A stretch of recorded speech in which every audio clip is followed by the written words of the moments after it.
Why is the United States and Iran trading threats? Stay with me. Hi, welcome to week 3 on the state of global peace, where you get highlights from the previous week shaping global peace and security.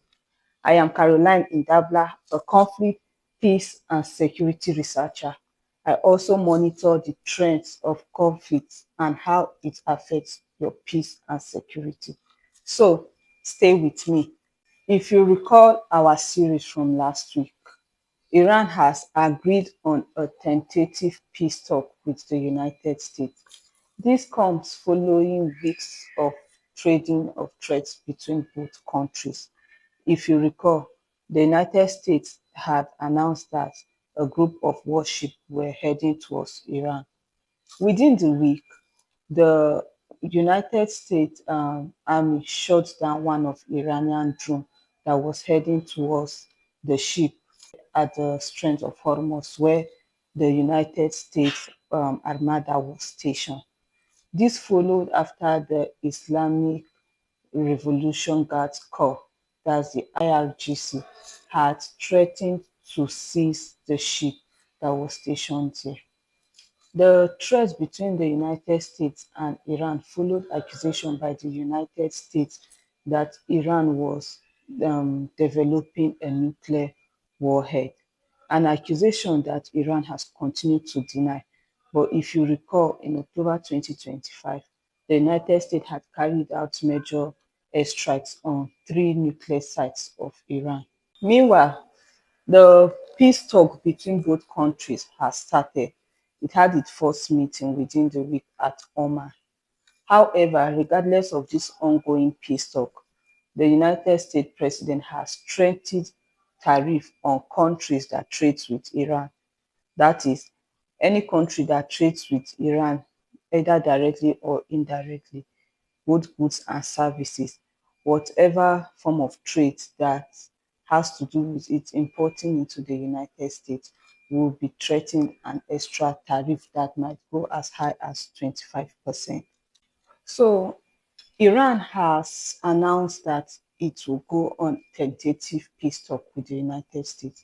This follows weeks of trading threats between both countries. If you recall, the United States had announced that a group of warships was heading towards Iran. However, the ship, which is stationed at the Strait of Hormuz, had shot down one of Iranian drone that was approaching towards it. Continuing from last week, Iran has announced that it is going to go on tentative peace talks with the United States. This follows after weeks of trading threats between both countries. If you recall, the United States had announced that a group of warships was heading towards Iran. Within the week, the United States ship had shot down an Iranian drone that was approaching towards where it was stationed at the Strait of Hormuz. According to them, the IRGC, that is the Islamic Revolution Guards Corps, which is the Iran security outfit, had initially threatened to seize one of its ships. This incident is going to mark the first actual incidents between both countries since the trade off started.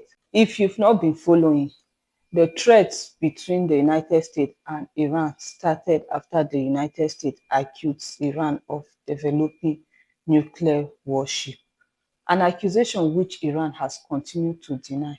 However, if you recall, in 2025, in October 2025, the United States had carried out airstrikes on 3 nuclear sites in Iran.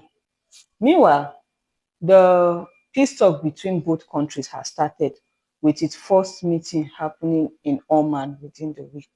Regardless of this peace talk, the United States has threatened additional tariff on any country that continues to trade with Iran, either directly or indirectly.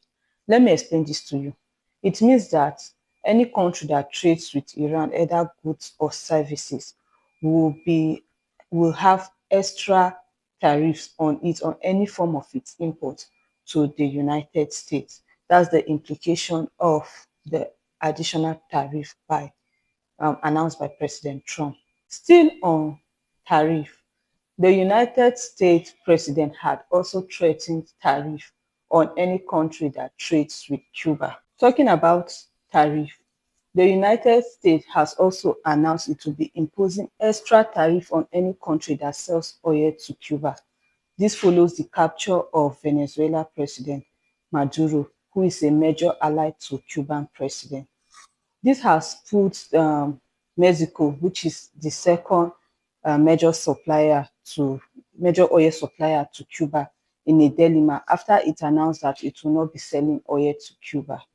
The United States has imposed economic sanctions on Cuba following the capture of Venezuela president. This has put Cuba in a dire energy crisis, and the country has been facing severe blackout ever since. Cuba has also announced that it is willing to go into dialogue with the United States. However, it said the dialogue is not going to include any agreement on government change. On dialogue, here is the latest update on the trilateral talk between the United States and Ukraine with Russia. The trilateral talk this week has led to the exchange of 157 prisoners on both sides, although no conclusion has been made on territorial issues or guarantee of security. It is reported that the United States is working towards ensuring that the negotiation ends before June this year.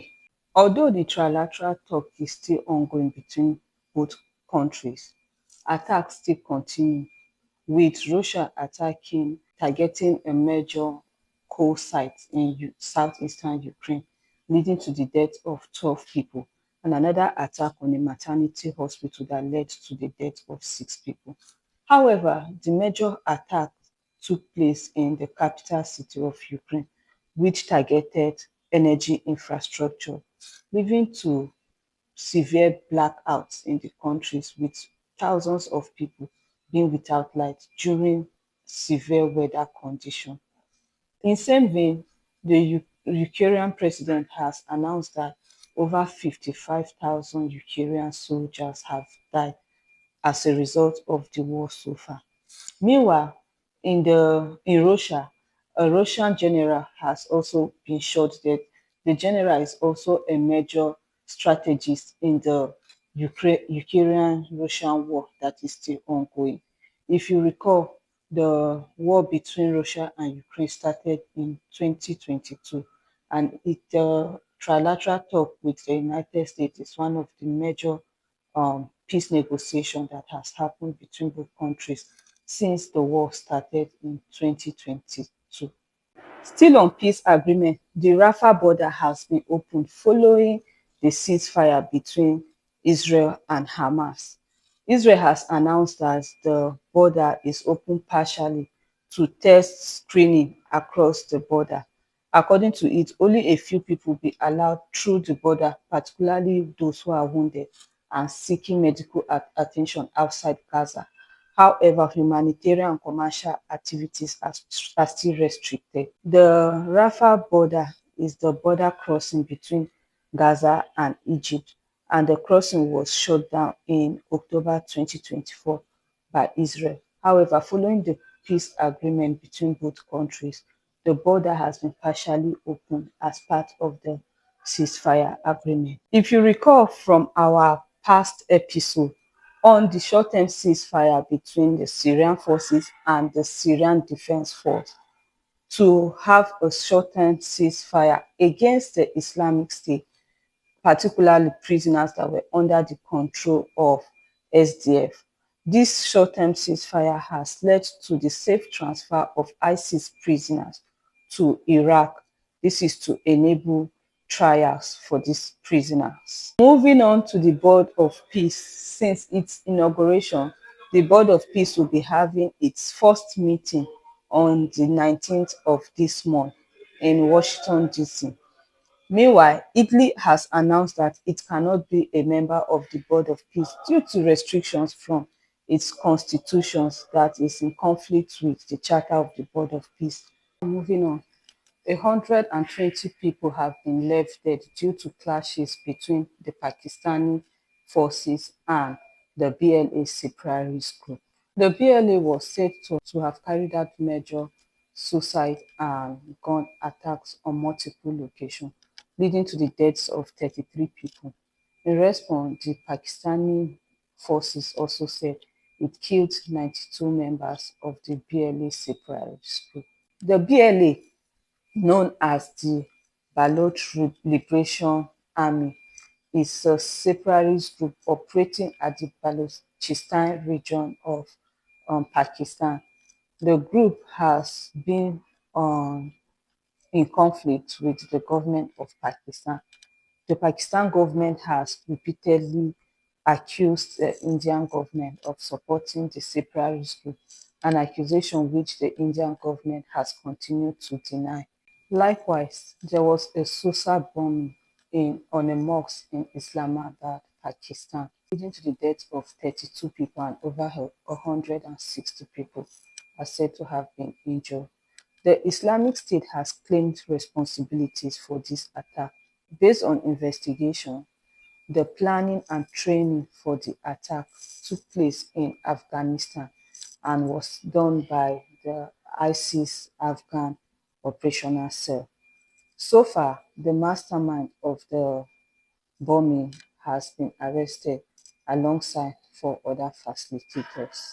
So, these are some of the major highlights from the previous week pertaining peace and security globally.